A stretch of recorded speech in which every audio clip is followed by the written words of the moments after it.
year, Secretary Mattis, when he came in as the Secretary of Defense, the first thing he said to me in the service senior enlisted was, the word we're using in regards to what we're going to do our enemy is annihilate them. It's not defeat anymore, it's annihilate. And that set conditions at the tactical level. If the Secretary that's of Defense, commander's intent, right? Exactly. That's what that is in the military. You get a scope of orders or whatever it happens to be, but the commander's intent is like if the commander says people live here, that doesn't he doesn't need to say anything else. That means don't fucking kill civilians, right? If he says fuck these people, we're gonna kill every goddamn one of them because they're ISIS, then you go kill it. He doesn't even have to see that. He goes, hey, everybody that was good is out of the city now. Now we're going in. The Marine Corps in 2006, for example, they just fucking swept through there. That's what it is. It's commander's intent. Yeah. Lloyd Austin talking about fucking climate change as being the biggest existential threat to the United States. That's the dumbest fucking shit I've ever heard. Maybe. Well, I don't agree with that at all. You know, and if we're not talking every day about China being out towards the third island chain in the Pacific, and now they're in Africa, they're in South America. The Belt Road Initiative is alive and well. Russian adventurism is now in northern Africa. They still, are doing bad things in Ukraine and other places. Right. And Iran, the more Iran's economy bolsters, the more their missile force and their ability to be the #1 state sponsor of terrorism is going to grow. And then if we don't continue to deter or shape some things against North Korea, Kim Jong-un's going to get back to his old self, and he's going to start practicing, testing nuclear weapons. He's going to launch intercontinental ballistic missiles.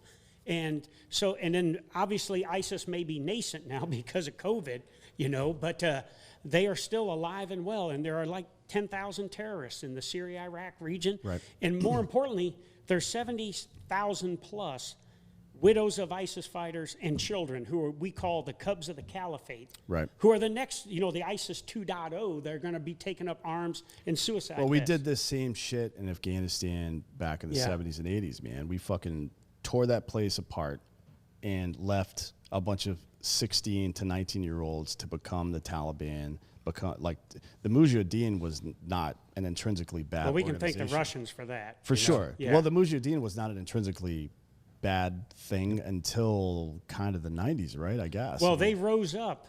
The Northern Alliance was created to fight the Russians. Right. And if you go to some places, like some of the provinces in the north, you will see burned out Russian vehicles all in the valleys out there. A little closer to the mic. Okay.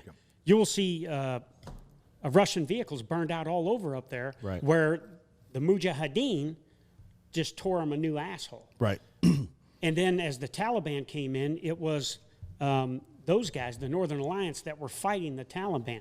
And the stupidest thing, Mullah Omar could have done, the leader of the Taliban, was let Osama bin Laden in after the 9/11. Right. And he lived by this Pashtunwali. He's my friend. I got to take care of him.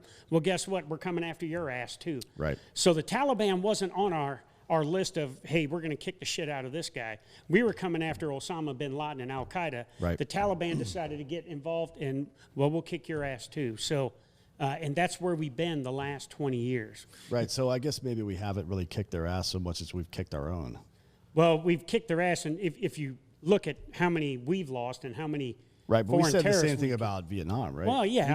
We killed like, what, 3 million people? Yeah. We lost 65,000, something like that, or 58? Is it 58 or 65? Somewhere in 58,000 we lost in Vietnam. Yeah, so, I mean, by numbers we won, but did we achieve our goal? Like, the purpose of warfare is achieve your goal. Absolutely. With the least amount of fucking casualties as possible, right? Yeah, the foreign policy and the military action have to be synced. Yeah, and it's, when has it been other than World War II?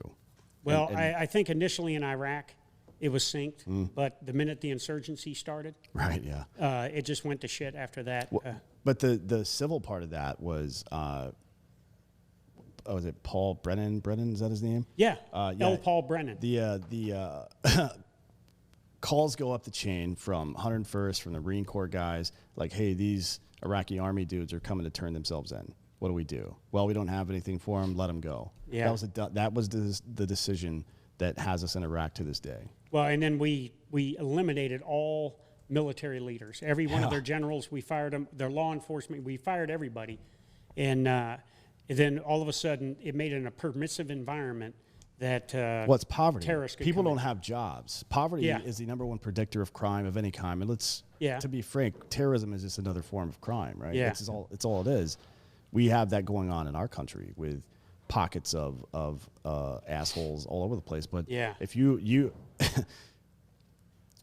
if you give people the opportunity to fucking become shitheads, a good portion of them are going to become shitheads. Yeah. That's just how it is. Yeah. And we fucked that up beyond belief. I wonder, again, I want to bring this back to modern day. Yeah. So regardless of what the politics were back there, we were able to do a lot of shit without a whole lot of experience coming in. Yeah. And a lot of the experience and training we did have was for a completely different kind of people and environment. Yeah. Now, all of a sudden, we're here, we're getting shit done.